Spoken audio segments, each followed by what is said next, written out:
안녕하세요. 저는 올해 66세가 된 김태수라고 합니다. 지난해 이맘때쯤 베트남 다낭으로 떠났던 제가 정확히 1년하고 2개월 만에 한국으로 다시 돌아왔습니다. 아마 제 나이 또래 분들 중에서 은퇴 후 동남아 생활을 꿈꾸시는 분들이 계실 텐데요.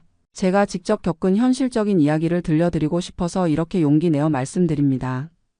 결론부터 말씀드리면 베트남 다낭 생활은 제가 상상했던 것과는 많이 달랐습니다. 저렴한 물가에 따뜻한 날씨, 여유로운 은퇴 생활을 꿈꿨는데 현실은 그렇지 않더라고요.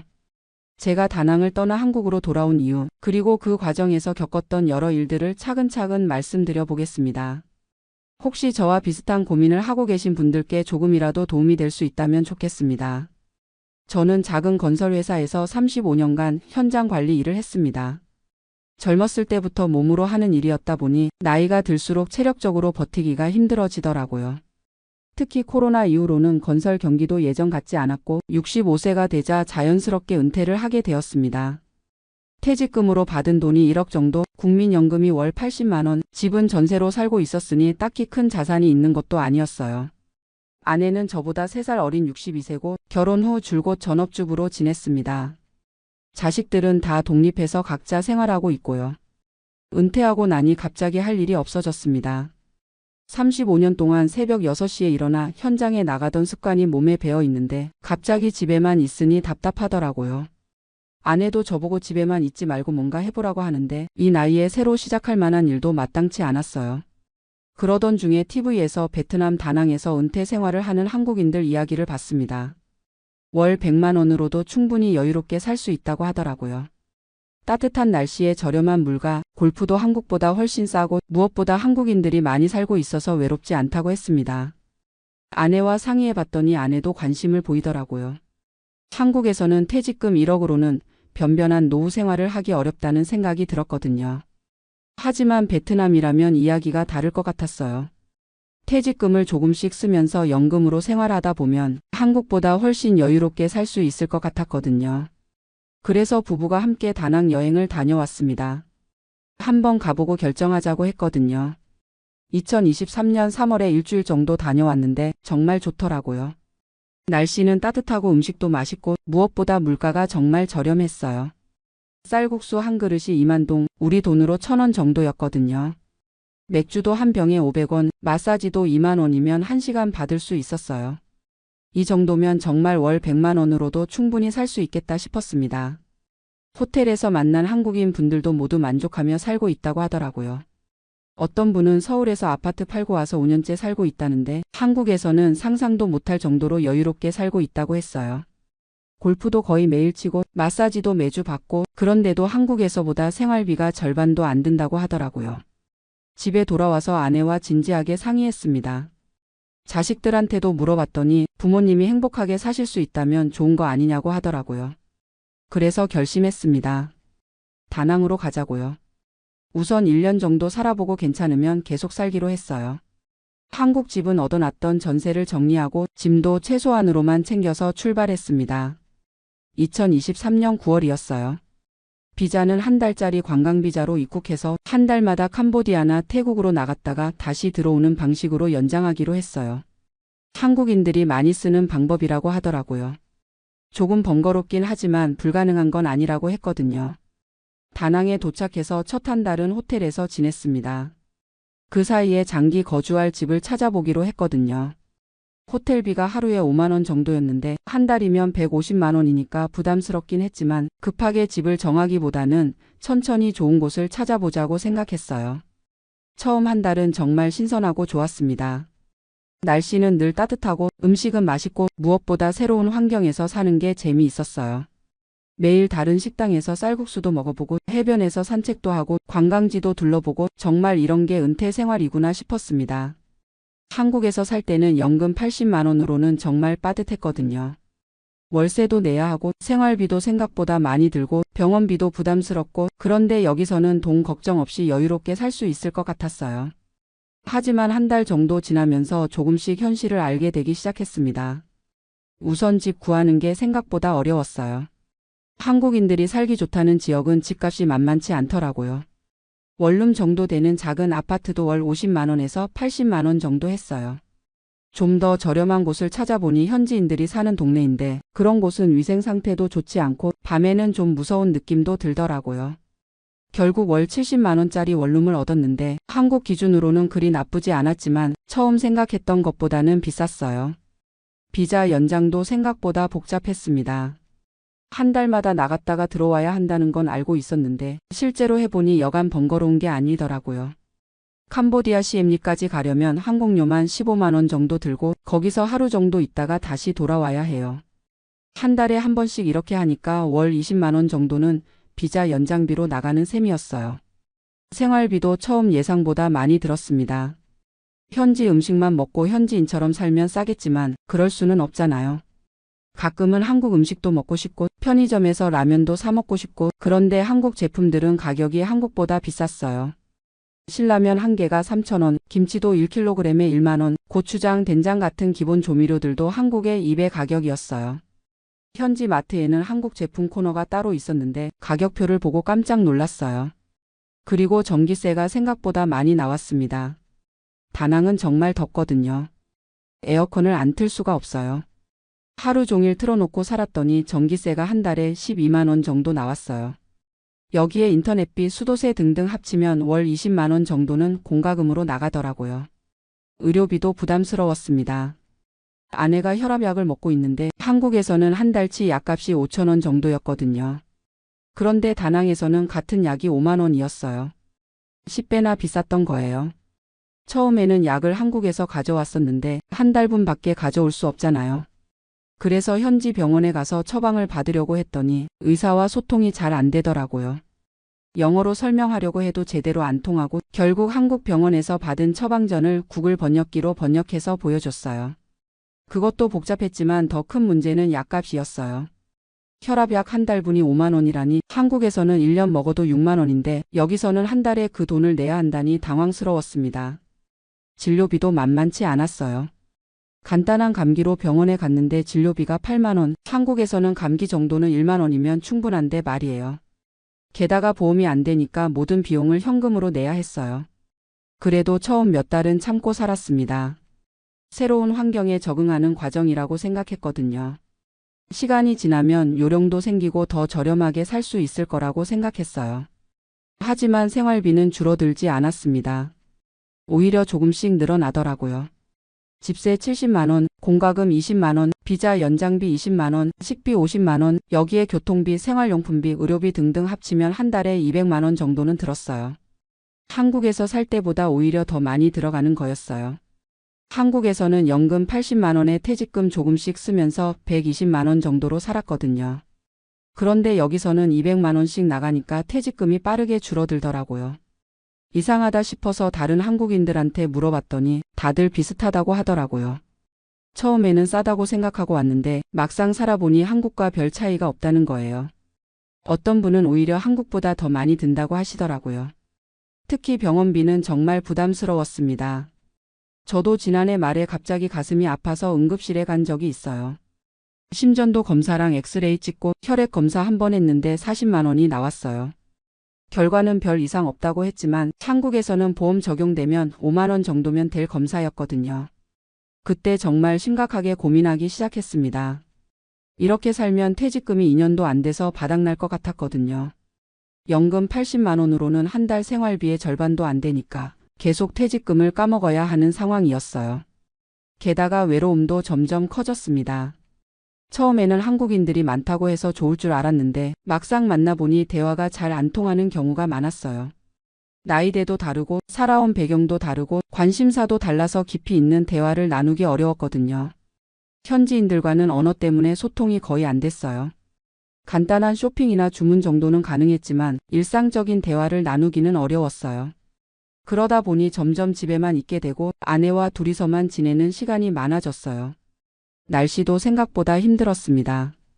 다낭은 1년 내내 덥거든요. 처음에는 겨울에도 따뜻해서 좋다고 생각했는데 계속 더우니까 지겨워지더라고요. 한국의 사계절이 그리워졌어요. 특히 우기철에는 정말 힘들었습니다. 하루 종일 비가 오고 습도가 너무 높아서 숨이 막힐 것 같았어요.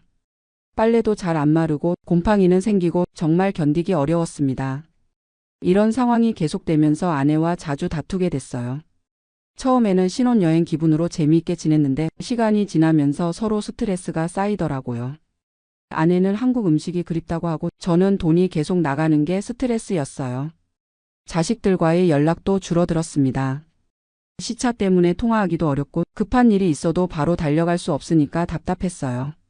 손주들 얼굴도 보고 싶고 그냥 한국 생활이 그리워지기 시작했어요. 결정적인 계기는 올해 2월에 있었던 일이었습니다. 한국에 있는 아내 친구분이 갑자기 돌아가셨다는 소식을 들었어요. 장례식에 참석하고 싶었지만 항공료도 부담스럽고 비자 문제도 있어서 갈 수 없었어요. 그날 아내가 하루 종일 울더라고요. 친구 장례식에도 못 가고 이렇게 떨어져 있으니까 너무 외롭다고 차라리 한국에서 어렵게 살더라도 가족들 가까이에서 살고 싶다고 하더라고요. 저도 그때 정말 많은 생각을 했습니다. 돈을 아끼려고 온 건데 오히려 더 많이 쓰고 있고 외롭고 불편하기만 하고 이게 무슨 의미가 있나 싶었어요. 3월에 한국에 일시 귀국했습니다. 자식들도 보고 병원 검진도 받을 겸해서 2주 정도 다녀올 예정이었어요. 그런데 한국에 와보니 너무 좋더라고요. 우선 의료진과 소통이 되니까 얼마나 편한지 몰라요. 병원에서 검사받고 상담받는데 궁금한 것도 마음대로 물어볼 수 있고 설명도 자세히 들을 수 있고 정말 안심이 되더라고요. 음식도 마음껏 먹을 수 있었어요. 김치찌개, 된장찌개, 불고기, 그리웠던 한국 음식들을 실컷 먹었더니 행복했어요. 가격도 다낭에서 한국 음식점 가는 것보다 오히려 저렴했어요. 자식들, 손주들 만나는 것도 너무 좋았고 친구들과 만나서 소주 한잔 하는 것도 좋았어요. 뭔가 살아있다는 느낌이 들었어요. 다낭에서는 그냥 하루하루 버티고 있다는 느낌이었거든요. 2주 있다가 다낭으로 돌아갔는데 마음이 완전히 바뀌어 있더라고요. 여기서 계속 살아야 하나 싶었어요. 아내도 마찬가지였어요. 한국에서 2주 있다가 오니까 더욱 이곳이 낯설게 느껴진다고 하더라고요. 그래서 결정했습니다. 한국으로 돌아가자고요. 1년 계약한 집도 중간에 나가야 했지만 보증금을 일부 포기하고라도 빨리 돌아가고 싶었어요.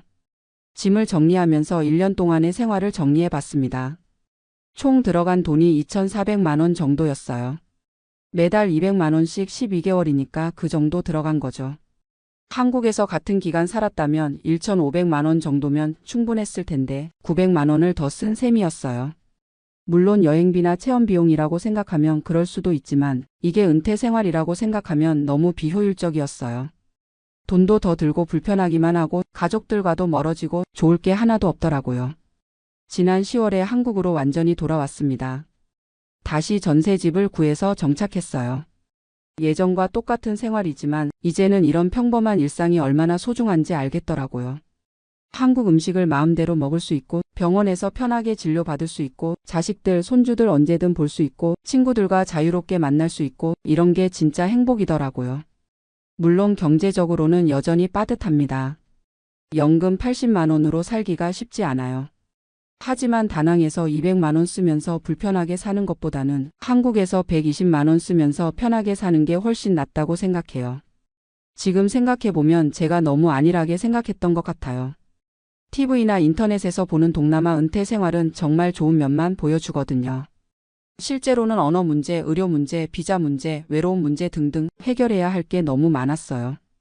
특히 나이가 들수록 건강이 중요한데 의료진과 소통이 안 되는 곳에서 사는 건 정말 위험하다고 생각해요. 응급 상황이 생겼을 때 제대로 설명도 못하고 치료받아야 한다면 그게 무슨 의미가 있겠어요? 그리고 가족들과의 관계도 중요하더라고요. 아무리 좋은 곳에서 살아도 가족들과 떨어져 있으면 외롭고 공허해요. 손주들 자라는 모습도 못 보고 자식들 어려울 때 도와줄 수도 없고 그런 게 정말 의미 있는 노후인지 의문이 들더라고요. 물론 모든 분들이 저와 같은 경험을 하시는 건 아닐 거예요. 준비를 잘 하시고 적응을 잘 하시는 분들도 계실 테고 실제로 만족하면서 사시는 분들도 많이 봤거든요. 하지만 제가 드리고 싶은 말씀은 단순히 물가가 싸다고 해서 함부로 결정하시면 안 된다는 거예요. 현지 언어를 어느 정도 할 수 있는지, 의료 시스템은 어떤지, 비자 문제는 어떻게 해결할 건지, 가족들과 떨어져 살 준비가 되어 있는지 이런 것들을 충분히 고려해 보시고 결정하시기 바랍니다. 그리고 가능하면 1년 정도는 살아보시고 결정하세요. 여행으로 한두 번 가보는 것과 실제로 사는 건 정말 다르거든요. 저도 여행으로 갔을 때는 너무 좋았는데 실제로 살아보니 전혀 다르더라고요. 지금은 한국에서 평범하게 살고 있지만 만족합니다. 연금이 적어서 여유롭지는 않지만 그래도 편안하고 안정적이에요. 가끔 용돈 벌이로 아는 분 공사 현장에 나가기도 하고 그렇게 해서 생활비를 조금씩 보태고 있어요. 아내도 이제는 한국이 좋다고 해요. 친구들도 만날 수 있고 병원도 편하게 다닐 수 있고 손주들도 자주 볼 수 있고 이런 게 진짜 행복이라고 하더라고요. 물론 다낭에서의 1년이 완전히 무의미했던 건 아니에요. 새로운 경험도 했고 다른 문화도 접해볼 수 있었고 아내와 함께 새로운 곳에서 살아본 것도 나름 의미가 있었어요. 하지만 은퇴 후 정착지로는 저희에게 맞지 않았던 것 같아요. 돌이켜보면 제가 너무 성급했던 것 같습니다. 충분한 준비 없이 TV에서 본 것만 믿고 떠났거든요. 현지 언어도 배우지 않았고 의료보험이나 비자 문제도 제대로 알아보지 않았어요. 그냥 물가가 싸다는 것만 보고 갔던 거죠. 특히 베트남은 은퇴 비자가 없어서 계속 비자 연장을 해야 하는데 이 부분이 정말 스트레스였어요. 한 달마다 다른 나라로 나갔다가 들어와야 하니까 여행비도 들고 시간도 많이 소모되고 나이 든 사람한테는 너무 피곤한 일이었어요. 그리고 현지 의료진과 소통이 안 되는 것도 큰 문제였습니다. 저는 당뇨가 조금 있어서 정기적으로 혈당 검사를 받아야 하는데 현지 병원에서는 설명하기가 어려웠어요. 의사가 영어를 해도 의료 전문 용어는 이해하기 어려웠거든요. 결국 한국인 의사가 있는 병원을 찾아다녔는데 그런 곳은 진료비가 더 비쌌어요. 음식 문제도 있었어요. 처음에는 베트남 음식이 맛있다고 생각했는데 매일 먹다 보니 질리더라고요. 특히 향신료가 많이 들어간 음식들은 속이 불편했어요. 그래서 한국 음식을 찾게 되는데 현지 한국 음식점들은 가격도 비싸고 맛도 별로였어요. 집에서 요리를 해 먹으려고 해도 한국 식재료를 구하기가 어려웠어요. 한인마트가 있긴 했지만 품목이 제한적이고 가격도 비쌌거든요. 김치도 직접 담가 먹으려고 했는데 배추 품질이 한국과 달라서 제대로 된 김치가 안 되더라고요. 교통도 불편했습니다. 다낭은 대중교통이 잘 안 되어 있어서 주로 택시나 그랩을 이용해야 해요. 매번 택시비 내다 보니 교통비도 만만치 않았어요. 오토바이 택시도 있지만 나이가 있다 보니 위험해서 타기 어려웠고요. 날씨도 예상보다 힘들었습니다. 1년 내내 더운 건 그렇다 치더라도 우기철에는 정말 견디기 어려웠어요. 하루 종일 비가 와도 시원해지지 않고 더 습해지기만 하더라고요. 에어컨을 틀어도 습도 때문에 불쾌지수가 높았어요. 그리고 태풍도 무서웠습니다. 작년에 태풍이 한 번 왔는데 집이 흔들리고 정전도 되고 정말 무서웠어요. 한국에서는 태풍 경험이 거의 없었는데 갑자기 그런 자연재해를 겪으니까 당황스러웠어요. 사회적 관계도 어려웠습니다. 한국인 커뮤니티가 있긴 했지만 나이대나 배경이 다른 분들이 많아서 친해지기 어려웠어요. 어떤 분들은 사업하러 온 분들이고 어떤 분들은 젊은 나이에 온 분들이고 저희 같은 은퇴자들은 많지 않더라고요. 현지인들과는 언어 장벽 때문에 깊은 관계를 맺기 어려웠어요. 인사 정도는 주고받을 수 있지만 일상적인 대화나 친구 관계로 발전하기는 힘들었거든요. 그러다 보니 아내와 둘이서만 지내는 시간이 많아지고 점점 우울해지더라고요. 문화적 차이도 있었어요. 베트남은 불교 문화권이라 우리와 다른 면이 많았어요. 생활 리듬도 다르고 사람들과의 관계 방식도 다르고 처음에는 신기했지만 시간이 지나면서 적응하기 어려웠어요. 특히 시끄러운 환경이 힘들었습니다. 오토바이 소리, 공사 소리, 시장 소리 등등 하루 종일 시끄러웠어요. 한국에서는 조용한 주택가에서 살았는데 갑자기 시끄러운 환경에서 사니까 스트레스가 많이 쌓였어요. 인터넷도 자주 끊어졌어요. 한국 드라마나 뉴스를 보려고 해도 인터넷이 불안정해서 제대로 안 됐어요. 속도도 느리고 가끔 완전히 끊어지기도 했어요. 요즘 같은 시대에 인터넷 없이 사는 건 정말 불편하더라고요. 은행 업무도 복잡했습니다. 현지 은행 계좌를 만들려고 했는데 서류가 너무 복잡했어요. 결국 만들긴 했지만 인터넷 뱅킹이나 카드 사용이 한국만큼 편리하지 않았어요. 현금을 많이 들고 다녀야 해서 불안하기도 했고요. 쇼핑도 불편했습니다. 큰 마트가 있긴 했지만 품목이 제한적이었어요. 특히 생활용품이나 의약품 같은 건 원하는 제품을 찾기 어려웠어요. 온라인 쇼핑도 한국만큼 발달되어 있지 않아서 필요한 물건이 있으면 한국에서 가져와야 했어요. 이런저런 불편함들이 쌓이면서 점점 한국이 그리워지기 시작했어요. 처음에는 새로운 환경이 신선하고 재미있었는데 시간이 지나면서 한국의 편리함이 얼마나 소중한지 깨달았어요. 무엇보다 가족들과 떨어져 있는 게 제일 힘들었습니다. 손주들이 자라는 모습을 못 보는 게 너무 아쉬웠어요. 전화나 영상통화로는 한계가 있잖아요. 직접 만나서 안아주고 함께 놀아주고 싶었는데 그럴 수 없다는 게 정말 서러웠어요. 자식들이 어려운 일이 있어도 바로 도와줄 수 없다는 것도 스트레스였어요. 멀리 떨어져 있으니까 걱정만 되고 실질적인 도움은 줄 수 없고 부모로서 무력감을 많이 느꼈어요. 아내 친구분 장례식 때 정말 많은 생각을 했어요. 평생 함께 살아온 친구들과 마지막 인사도 제대로 못하고 이렇게 떨어져 있어야 하나 싶었거든요. 나중에 저희가 아프거나 돌아가실 때도 마찬가지일 텐데 그게 과연 의미 있는 노후인지 의문이 들었어요. 한국에 일시 귀국했을 때 느꼈던 안도감은 정말 컸어요. 공항에 내리자마자 한국말이 들리고 한글 간판이 보이고 익숙한 냄새와 소리들이 느껴지니까 집에 돌아왔다는 느낌이 들더라고요. 병원에서 검진 받을 때도 정말 편했어요. 의사 선생님과 편하게 대화하면서 궁금한 것도 마음대로 물어보고 검사 결과도 자세히 설명 들을 수 있고 이런 게 얼마나 소중한지 그때 깨달았어요. 음식도 너무 맛있었어요. 김치찌개 한 그릇이 그렇게 맛있을 수가 없더라고요. 1년 동안 정말 그리웠던 맛이었거든요. 편의점에서 파는 김밥, 라면도 반가웠어요. 이런 평범한 음식들이 얼마나 소중한지 몰랐어요. 자식들과 손주들 만나는 것도 너무 좋았어요. 손주가 할아버지 할머니라고 부르면서 달려오는데 그 순간 1년 동안의 외로움이 다 사라지는 것 같았어요. 이런 기쁨을 위해서 멀리 떨어져 살 필요가 있을까 싶었어요. 친구들과 만나서 소주 한잔 하는 것도 그렇게 좋을 수가 없었어요. 같은 또래끼리 모여서 옛날 이야기도 하고 요즘 걱정거리도 나누고 이런 게 진짜 필요한 사회적 관계구나 싶었어요. 다낭에서는 이런 깊이 있는 대화를 나눌 상대가 없었거든요. 2주 있다가 다낭으로 돌아가는 비행기에서 정말 많은 생각을 했어요. 과연 내가 왜 여기로 돌아가야 하나? 한국에서 조금 어렵게 살더라도 가족들과 함께 있는 게 낫지 않을까? 그런 생각들이 계속 들더라고요. 다낭에 도착해서 집에 들어오니까 더욱 확신이 들었어요. 이곳은 제 집이 아니구나. 그냥 임시로 머무는 곳일 뿐이구나. 그런 느낌이 들었거든요. 1년 동안 살았는데도 여전히 낯선 곳이더라고요. 그래서 바로 결정했습니다. 한국으로 돌아가자고요. 아내도 같은 마음이었어요. 집 계약도 중간에 정리하고 항공료도 아깝지 않고 빨리 한국으로 돌아가고 싶었어요. 짐을 정리하면서 1년 동안 산 물건들을 보니까 좀 허무했어요. 현지에서 사용하려고 샀던 가전제품들, 한국에 가져갈 수도 없고 그냥 두고 와야 하는 것들, 그런 것들이 돈 낭비였다는 생각이 들었어요. 베트남 동으로 바꿔놨던 돈을 다시 원화로 바꾸는 것도 손해였어요. 환율 차이 때문에 100만 원 정도는 그냥 날린 것 같았어요. 이런저런 손실들을 계산해 보니까 정말 비싼 경험이었다는 생각이 들었어요. 하지만 후회하지는 않아요. 해보지 않았으면 계속 궁금했을 테고 나중에 더 나이 들어서 시도했다면 더 힘들었을 테니까요.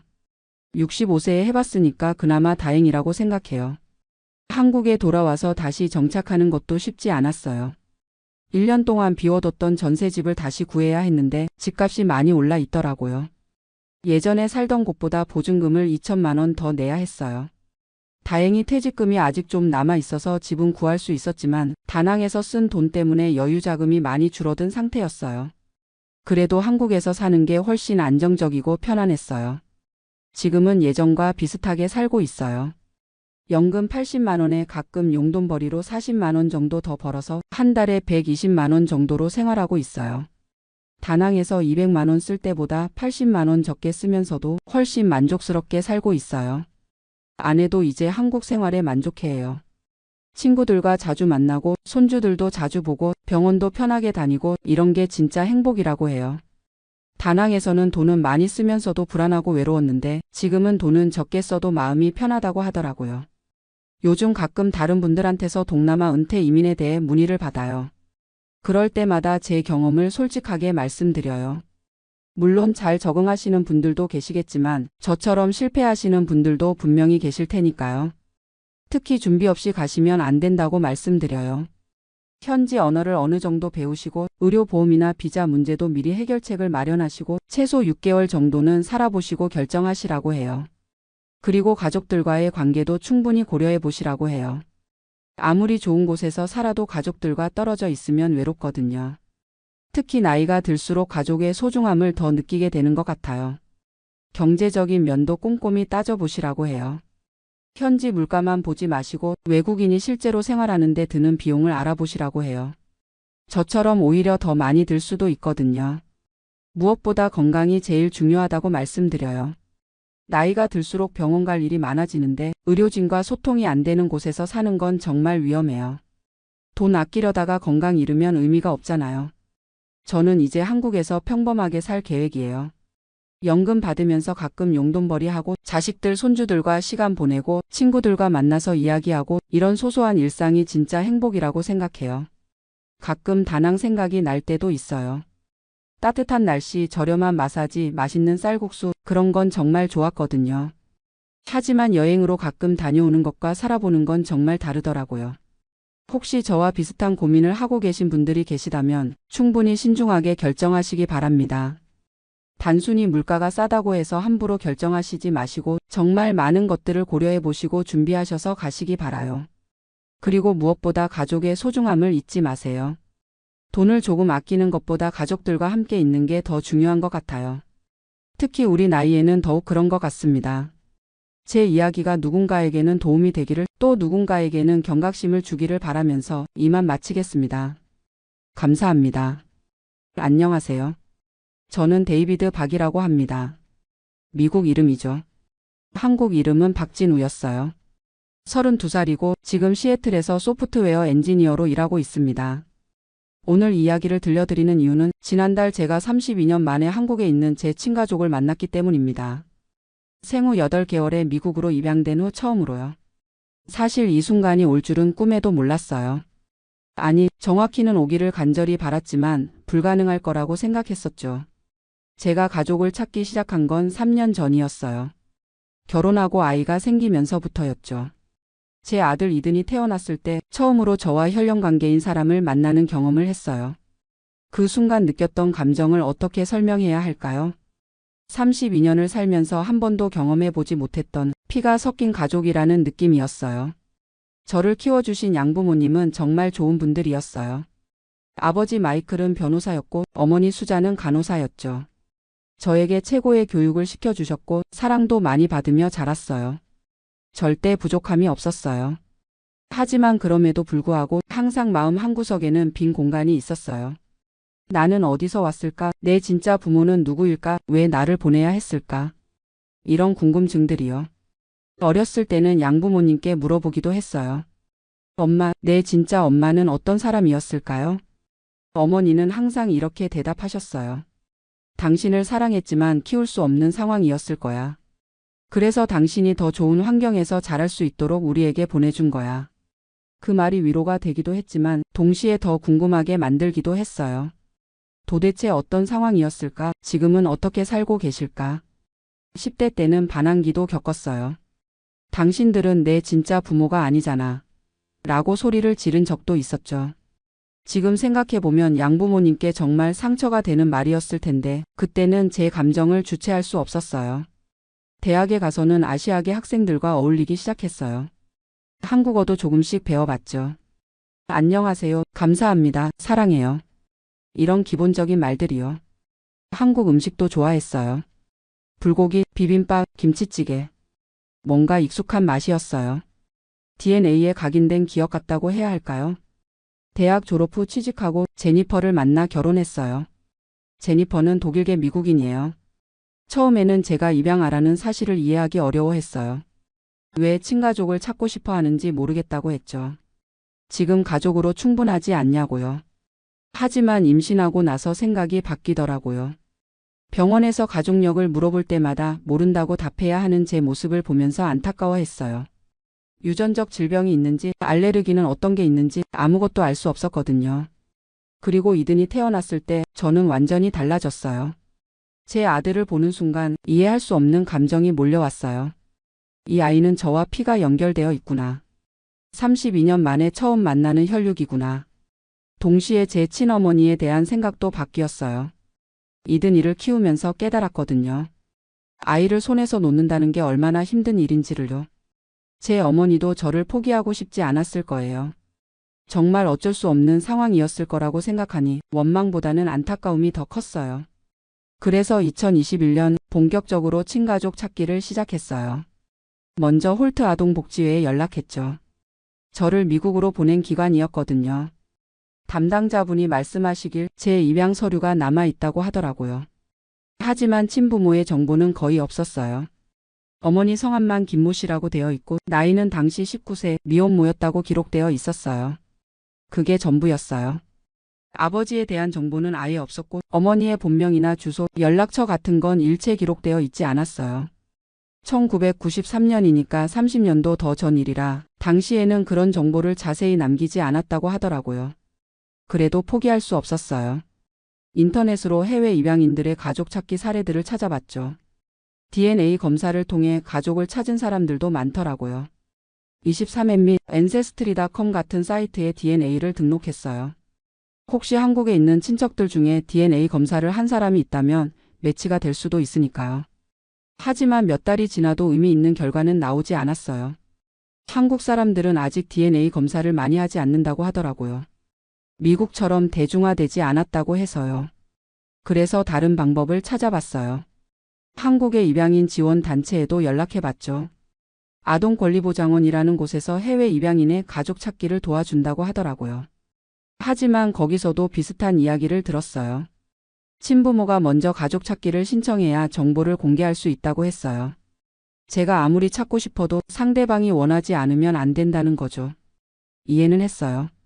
30년이 지난 지금 제 친어머니는 새로운 삶을 살고 계실 거예요. 결혼도 하셨을 테고 다른 자녀들도 있을 거고. 갑자기 옛날에 입양 보낸 아들이 나타난다면 곤란하실 수도 있겠죠.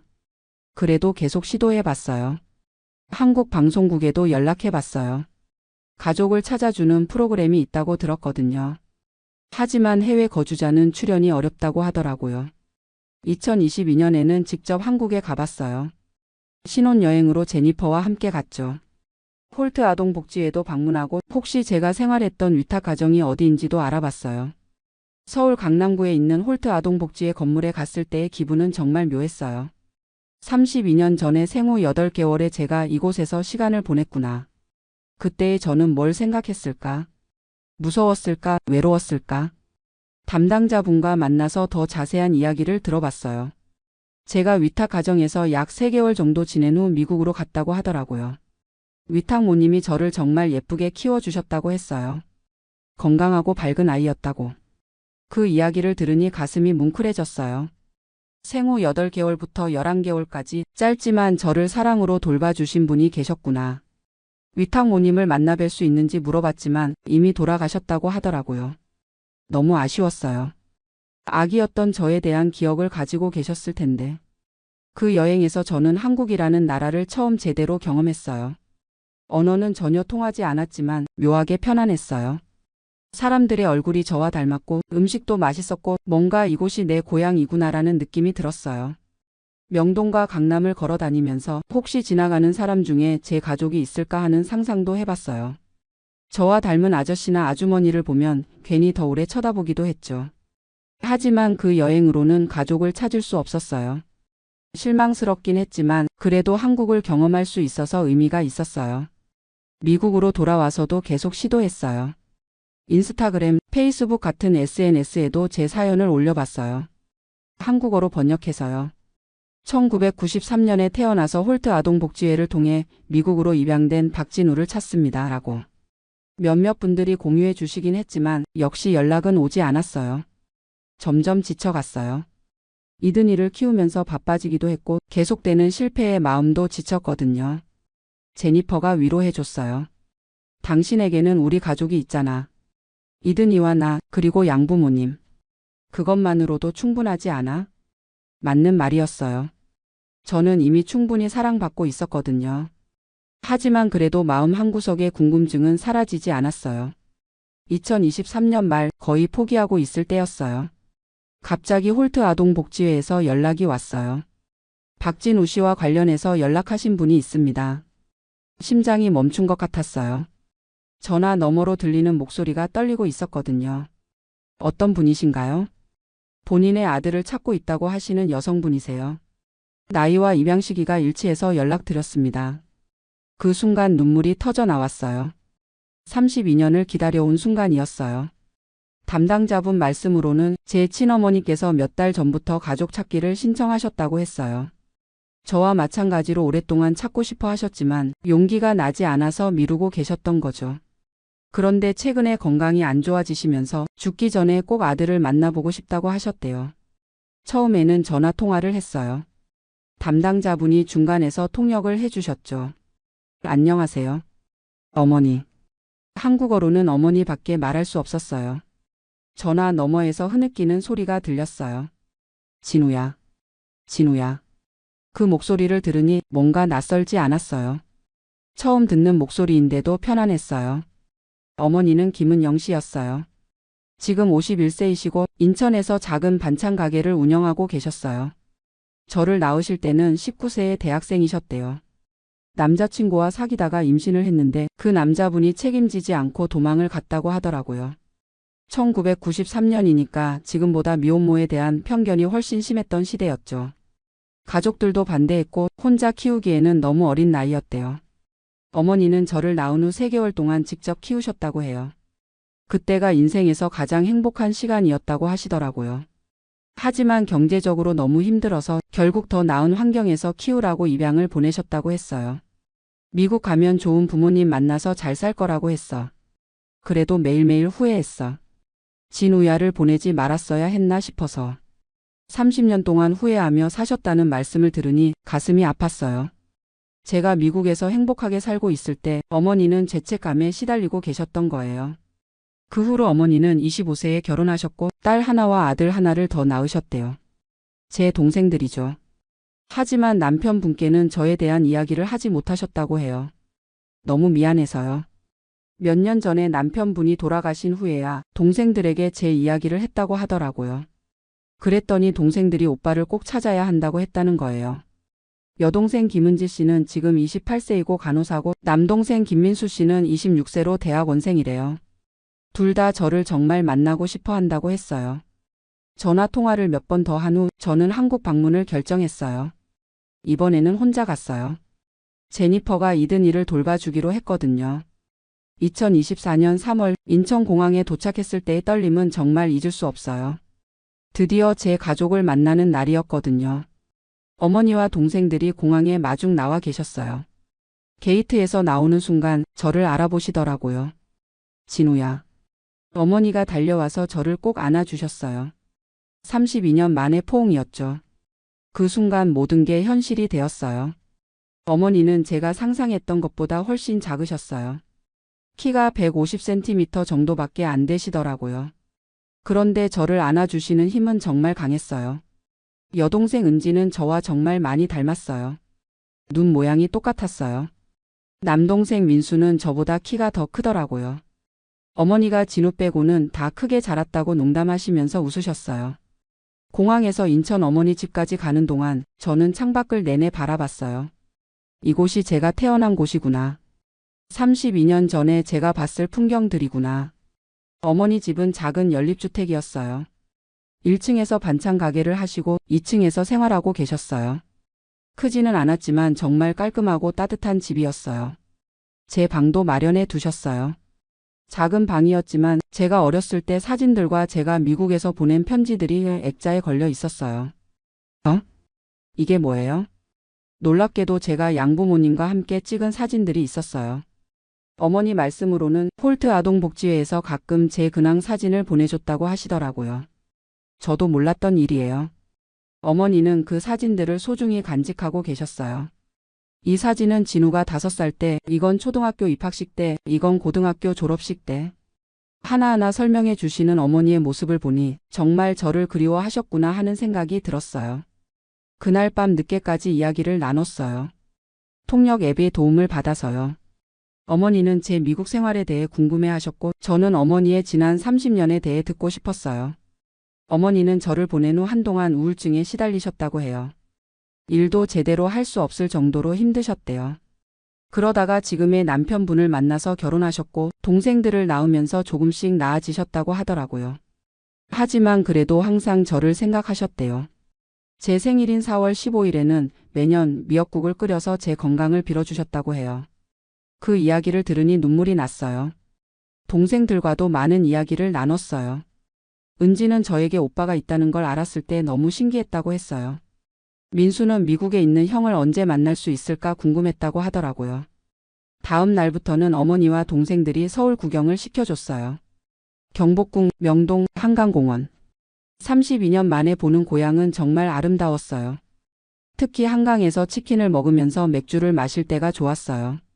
어머니가 한국 사람은 다 이렇게 한다고 하시면서 웃으셨거든요. 저도 진짜 한국 사람이 된 기분이었어요. 어머니는 제가 좋아할 만한 한국 음식들을 계속 해주셨어요. 김치찌개, 된장찌개, 불고기, 갈비탕. 어릴 때부터 좋아했던 음식들이었는데 어머니가 해주시니 더 맛있었어요. 이 맛이야. 이게 진짜 한국 엄마 손맛이구나. 일주일 동안 머물렀는데 매일매일이 꿈 같았어요. 32년 동안 궁금했던 모든 것들이 풀려가는 느낌이었어요. 제가 어떻게 생겼는지, 누구를 닮았는지, 어떤 성격인지, 유전적 특징은 뭔지. 모든 퍼즐 조각들이 맞춰지는 느낌이었어요. 어머니 말씀으로는 제가 아버지를 많이 닮았다고 하더라고요. 키도 아버지 쪽이고 얼굴 윤곽도 그렇고. 아버지에 대한 이야기는 많이 하지 않으셨지만 나쁜 사람은 아니었다고 하시더라고요. 다만 너무 어려서 책임질 수 없었던 거라고. 한국을 떠나는 날 공항에서 이별할 때가 제일 힘들었어요. 어머니가 계속 우시더라고요. 이번엔 진짜 마지막 인사는 아니지? 다시 올 거지? 저도 울면서 약속드렸어요. 네, 어머니. 꼭 다시 올게요. 이제 가족이 어디 있는지 아니까 자주 올 수 있어요. 동생들도 형, 곧 미국에 놀러 갈게라고 했어요. 은지는 간호사니까 미국에서 일할 기회도 알아보고 있다고 하더라고요. 미국으로 돌아와서 제니퍼와 이든이에게 한국 이야기를 들려줬어요. 제니퍼는 당신이 이렇게 행복해하는 모습은 처음 본다고 하면서 기뻐해줬어요. 이든이에게는 이제 할머니가 한 분 더 생겼어라고 말해줬어요. 한국에 할머니와 이모, 삼촌이 있다고. 이든이도 언제 한국 가서 할머니 만날 거야? 라고 묻더라고요. 지금도 어머니와는 거의 매일 연락해요. 화상통화로 이든이 얼굴도 보여드리고 번역 앱으로 안부도 묻고. 어머니는 손자를 보시면서 정말 행복해하세요. 진호 닮았다. 우리 손자 정말 예쁘다. 이든이도 이제 할머니라는 한국말을 할 줄 알아요. 화상통화할 때마다 할머니 라고 손을 흔들어요. 동생들과도 자주 연락해요. 은지는 영어를 잘해서 직접 대화도 할 수 있어요. 민수는 아직 영어가 어려워하지만 그래도 번역기로 메시지를 주고받아요. 올 여름에는 제니퍼와 이든이를 데리고 한국에 갈 예정이에요. 어머니가 며느리와 손자를 정말 보고 싶어 하시거든요. 한국 전통 옷도 해주고 싶다고 하시고 한국 음식도 가르쳐주고 싶다고 하세요. 제니퍼도 시어머니를 만나는 게 어떨지 궁금하다고 해요. 한국어는 전혀 못하지만 마음으로는 통할 거라고 생각해요. 지금 생각해보면 32년이라는 시간이 전혀 아깝지 않아요. 그 시간 동안 저는 미국에서 좋은 교육받고 성장했고 어머니는 한국에서 동생들을 키우시며 살아오셨어요. 각자의 삶이 있었던 거죠. 만약 어렸을 때 만났다면 이렇게 서로를 이해하고 받아들이기 어려웠을 것 같아요. 지금의 나이가 되어서 만나니까 서로의 입장을 충분히 이해할 수 있었어요. 어머니도 이제야 마음이 편해졌다고 하세요. 아들이 잘 자랐다는 걸 확인하셨으니까요. 30년 동안의 죄책감과 그리움이 조금은 해소되신 것 같아요. 저도 마찬가지예요. 32년 동안 마음 한구석에 있던 빈 공간이 채워진 느낌이에요. 물론 아직도 어색한 부분들이 있어요. 언어도 통하지 않고 문화도 다르고. 하지만 그런 건 시간이 해결해 줄 거라고 생각해요. 가장 좋은 건 이든이에게 더 많은 가족을 만들어줄 수 있다는 거예요. 이제 이든이는 미국의 할아버지 할머니뿐만 아니라 한국의 할머니와 이모, 삼촌도 있어요. 두 나라의 문화를 모두 경험할 수 있겠죠. 한국어도 본격적으로 배우기 시작했어요. 어머니와 더 깊은 대화를 하고 싶거든요. 지금은 번역기에 의존하고 있지만 언젠가는 직접 한국말로 사랑해요라고 말씀드리고 싶어요. 양부모님도 정말 기뻐해 주셨어요. 처음에는 조금 섭섭해 하실까봐 걱정했는데 오히려 내가 뿌리를 찾아서 다행이다라고 하시더라고요. 우리는 너를 키워준 부모고 한국에는 너를 낳아준 부모가 있는 거야. 둘 다 소중한 가족이야 라고. 이제는 명절 때 어디를 갈지 고민이에요. 추수감사절은 미국 양부모님과 보내고 설날이나 추석은 한국에 가서 보내면 어떨까 싶어요. 이든이에게도 좋은 경험이 될 것 같고요. 어머니는 진우가 한국에 오래 머물 수 있으면 좋겠다고 하세요. 아예 한국으로 이사 와서 살면 어떻겠냐고도 하시고. 그런 마음은 감사하지만 제 삶의 터전은 미국이에요. 대신 자주 왔다 갔다 하면서 지낼 생각이에요. 소프트웨어 엔지니어는 리모트 워크가 가능한 직업이라 한국에서 몇 주씩 일하는 것도 가능해요. 회사에서도 이해해주고 있고요. 32년 만에 가족을 찾은 경험을 통해 깨달은 게 있어요. 포기하지 않으면 기적이 일어날 수 있다는 거예요. 불가능해 보였던 일도 계속 노력하고 기다리면 언젠가는 이루어질 수 있어요. 그리고 가족이라는 건 혈연만으로 만들어지는 게 아니라는 것도 알았어요. 저를 키워주신 양부모님도 진짜 부모님이고 저를 낳아주신 친어머니도 진짜 어머니예요. 서로 다른 사랑을 주신 분들이지만 모두 소중한 가족이에요.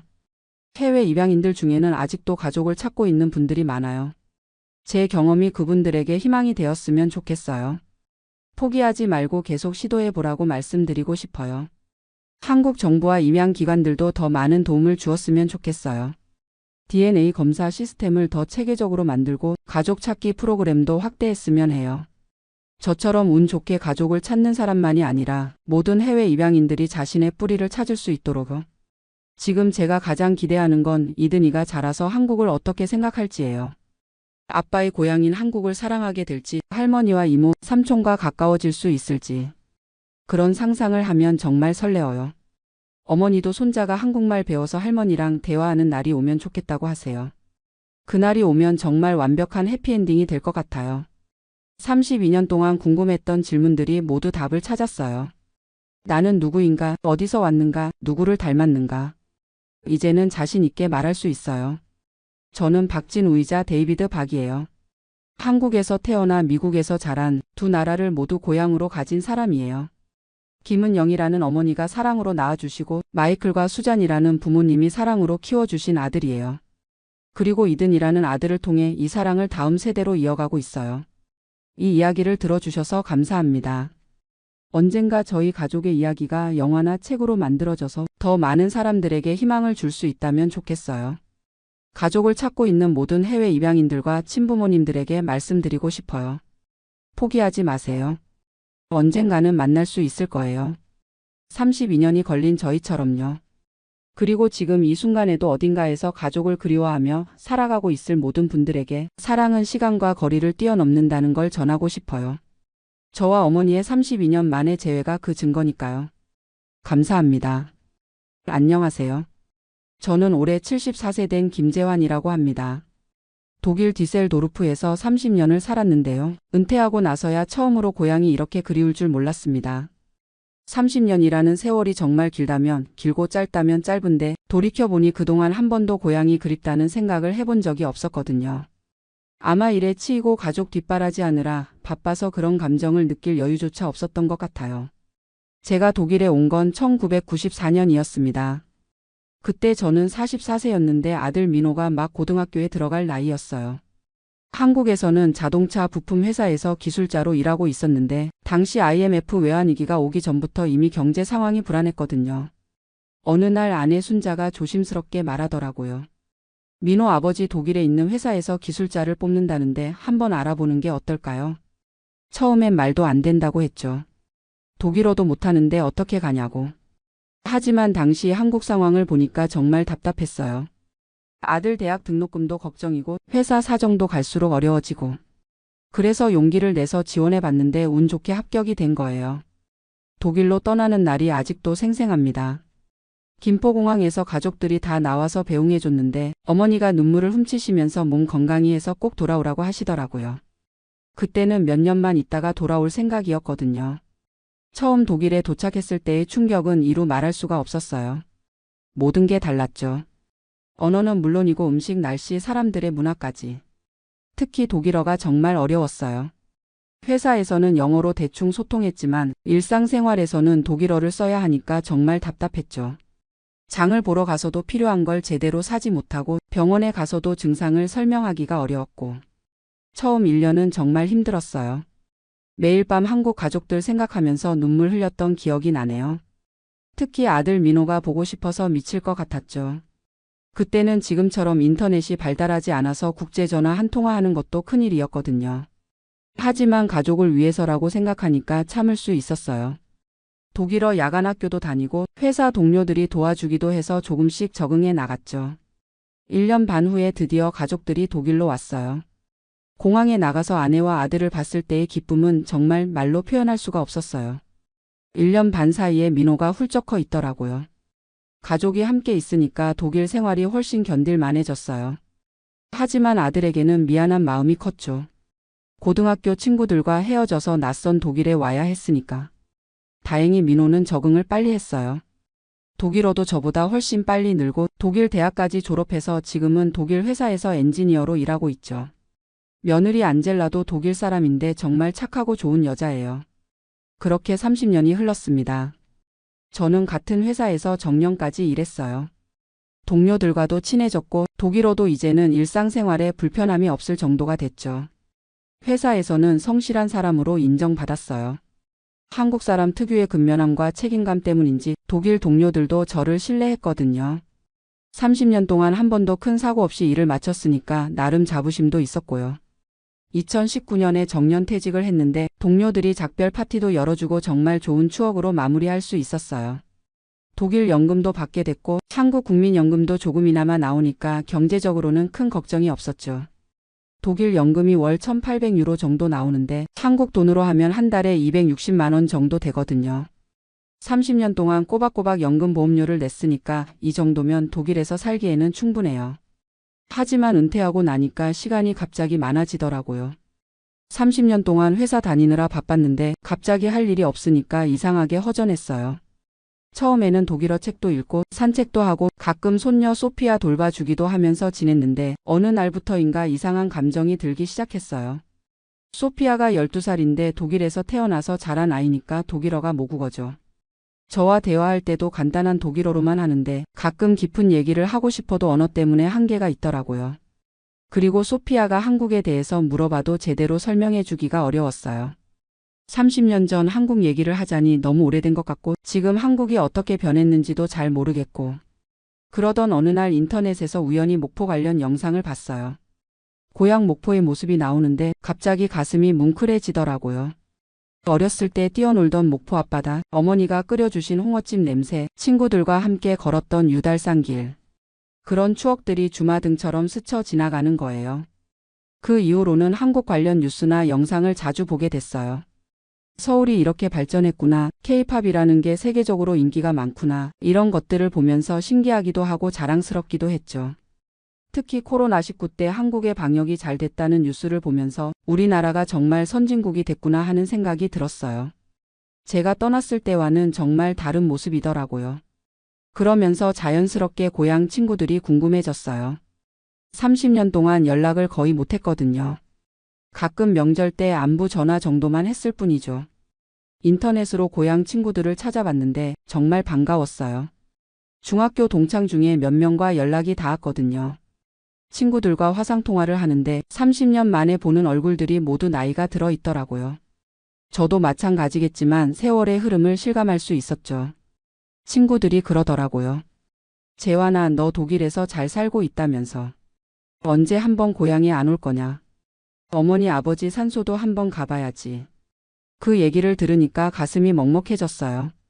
부모님 산소를 30년 동안 한 번도 가보지 못했다는 게. 물론 독일에서도 추도는 했지만 직접 산소를 찾아뵙지 못한 게 정말 죄송했거든요. 그때부터 고향에 가고 싶다는 마음이 간절해졌어요. 하지만 막상 가족들에게 얘기하니까 반응이 별로더라고요. 아내 순자는 걱정이 많았어요. 여보, 코로나도 아직 완전히 끝나지 않았는데 나이도 있으신데 그런 먼 여행을 왜 하려고 그래요? 독일에서 편하게 사는 게 낫지 않을까요? 아들 민호도 비슷한 반응이었어요. 아버지 30년 동안 안 가신 곳을 지금 가서 뭐 하시려고요? 아버지도 이제 독일 사람이나 마찬가지인데 굳이 불편하게 한국까지 가실 필요 있나요? 며느리 안젤라는 이해는 해주면서도 걱정을 했어요. 아버지의 마음은 이해하지만 건강을 생각하면 조심스럽다고. 하지만 저는 마음을 정했어요. 74살이라는 나이를 생각하면 언제까지 미룰 수는 없잖아요. 지금 가지 않으면 영영 갈 기회가 없을 수도 있다고 생각했거든요. 가족들을 계속 설득했어요. 그냥 일주일 정도만 다녀올 테니까 걱정하지 말라고. 부모님 산소도 가보고 고향 친구들도 만나고 그러면 마음이 편해질 것 같다고. 결국 가족들이 허락해줬어요. 대신 혼자 가지 말고 아들과 함께 가라고 하더라고요. 민호도 30년 만에 한국에 가보는 게 좋겠다면서 함께 가겠다고 했죠. 2023년 가을에 드디어 한국행 비행기표를 끊었어요. 30년 만에 고향 방문이었죠. 설레기도 하고 걱정도 되고 복잡한 마음이었어요. 비행기에서 내려다본 인천공항이 정말 웅장하더라고요. 제가 떠났을 때는 김포공항이었는데 인천에 이렇게 큰 공항이 생겼다는 것 자체가 신기했어요. 공항에서부터 한국의 발전상을 실감할 수 있었어요. 모든 게 디지털화되어 있고 사람들이 스마트폰으로 모든 걸 처리하더라고요. 서울에서 하루 묵고 다음날 목포로 향했어요. KTX를 타고 가는데 창밖으로 보이는 풍경이 제가 기억하는 것과는 완전히 달랐어요. 고속도로도 넓어지고 새로 생긴 도시들도 많고 목포역에 도착했을 때의 감격은 정말 말로 표현할 수가 없었어요. 30년 만에 밟는 고향 땅이었거든요. 아들 민호도 어렸을 때의 기억을 떠올리며 감동하더라고요. 하지만 목포도 많이 변해 있었어요. 제가 어렸을 때 살던 동네는 재개발이 되어서 아파트가 들어서 있고 옛날 골목길들은 많이 사라져 있더라고요. 그래도 목포 앞바다는 여전히 그대로였어요. 어렸을 때 친구들과 고기 잡으러 다니던 그 바다. 파도 소리를 들으니까 어린 시절이 생생하게 떠올랐어요. 유달산에도 올라가 봤어요. 예전보다 등산로가 잘 정비되어 있고 정상에서 내려다본 목포 시내도 많이 달라져 있었지만 그 느낌만큼은 여전했어요. 고향 친구들과의 만남이 가장 감동적이었어요. 30년 만에 만난 친구들이었는데 처음에는 서로 알아보지 못할 정도로 늙어 있었지만 이야기를 나누다 보니 어릴 때 그 모습 그대로더라고요. 친구들이 그러더라고요. 재환아, 너 독일에서 고생 많이 했구나. 외국에서 혼자 사는 게 얼마나 힘들었을까. 그런 말을 들으니까 그동안 쌓였던 마음의 응어리가 풀리는 것 같았어요. 30년 동안 고생했다는 걸 알아주는 사람이 있다는 게 고마웠거든요. 부모님 산소에 간 날은 정말 눈물이 많이 났어요. 30년 동안 찾아뵙지 못해서 죄송하다고 독일에서 열심히 살았다고 손자도 잘 키웠다고 말씀드렸어요. 산소 앞에서 절을 올리는데 아들 민호도 함께 절을 하면서 눈물을 흘리더라고요. 민호에게도 할아버지 할머니에 대한 그리움이 있었나 봐요. 고향에서의 일주일은 정말 빨리 지나갔어요. 친구들과 옛날 얘기도 하고 어렸을 때 다녔던 학교도 가보고 추억이 깃든 곳들을 하나하나 둘러봤어요. 특히 어머니가 자주 가시던 목포 전통시장에 가봤는데 그때의 냄새와 분위기가 그대로 남아있더라고요. 홍어찜도 사서 먹어봤는데 어릴 때 그 맛 그대로였어요. 하지만 일주일이 지나니까 이상하게 독일이 그리워지기 시작했어요. 30년을 산 곳이니까 이제는 독일이 제 삶의 터전이 된 거죠. 아내도 보고 싶고 며느리 안젤라와 손녀 소피아도 보고 싶어졌어요. 독일로 돌아가는 비행기에서 생각이 많았어요. 고향 방문을 통해서 깨달은 게 있었거든요. 30년 동안 저는 고향을 그리워한 것이 아니라 어린 시절의 추억을 그리워했던 것 같아요. 지금의 목포는 제가 기억하는 그 목포가 아니었거든요. 시간이 흘러서 모든 게 변해 있었죠.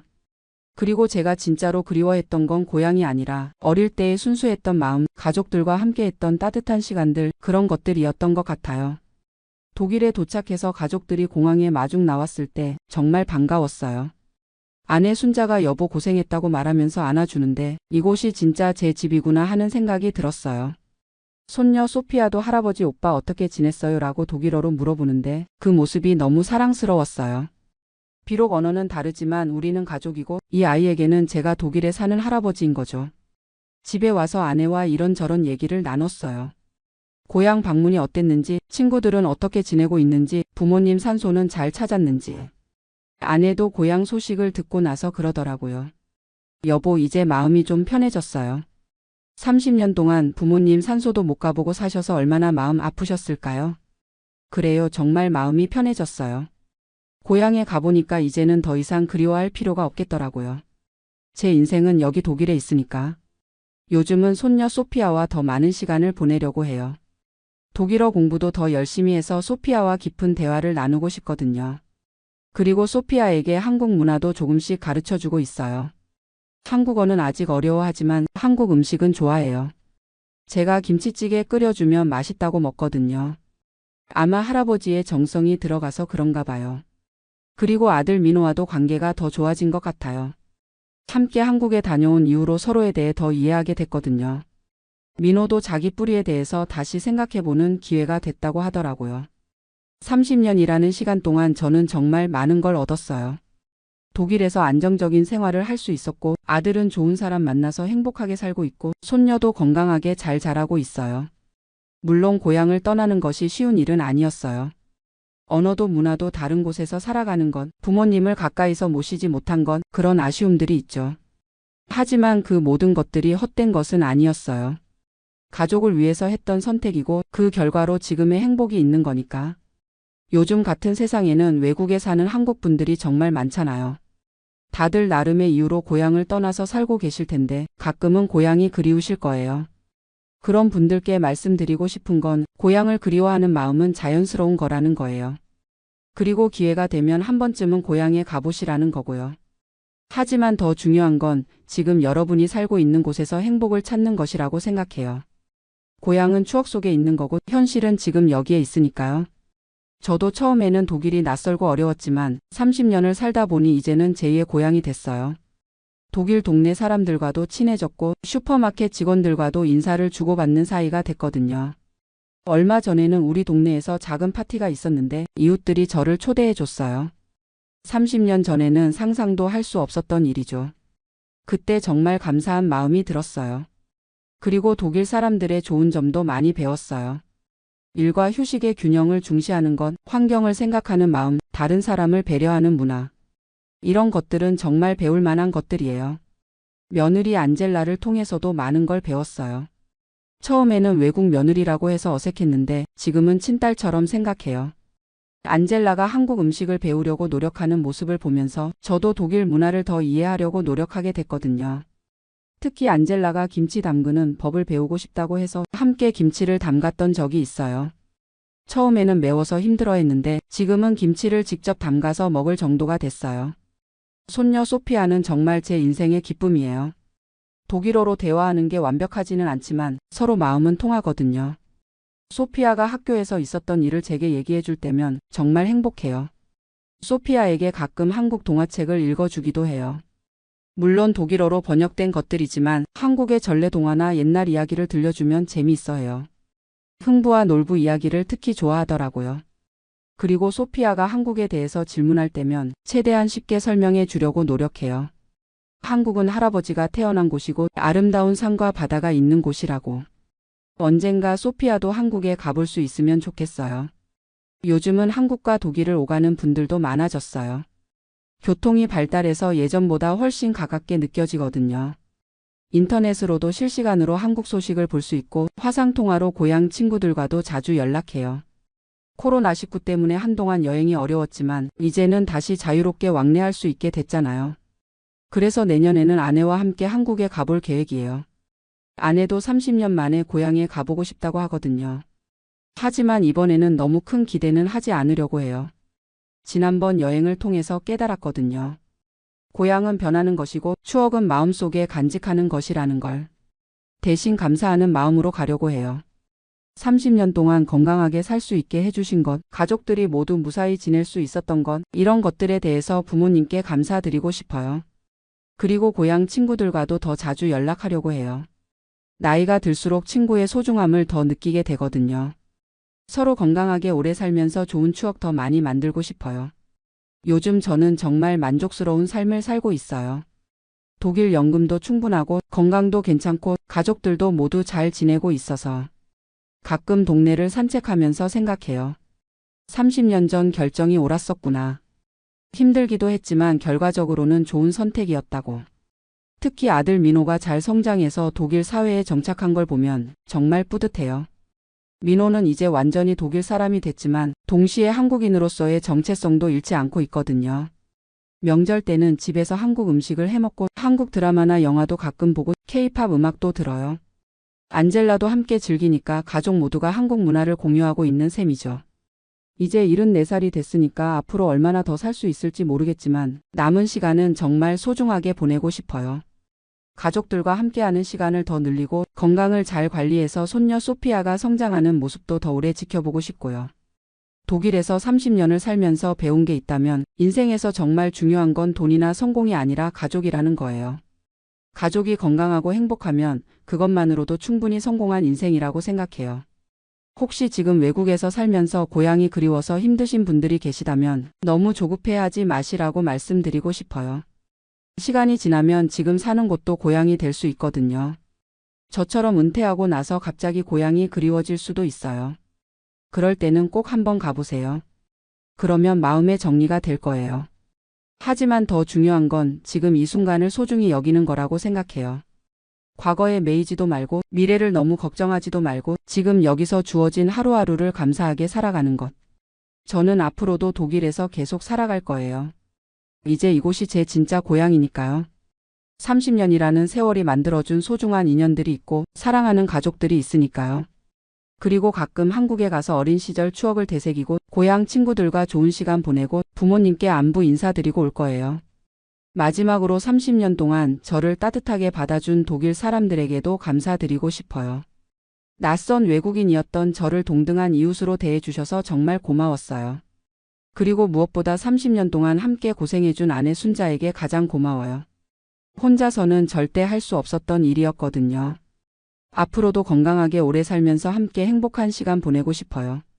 고향을 그리워하는 것도 좋지만 지금 내가 있는 곳에서 행복을 찾는 것이 더 중요하다는 것. 그것이 74살이 되어서야 깨달은 인생의 지혜입니다. 감사합니다.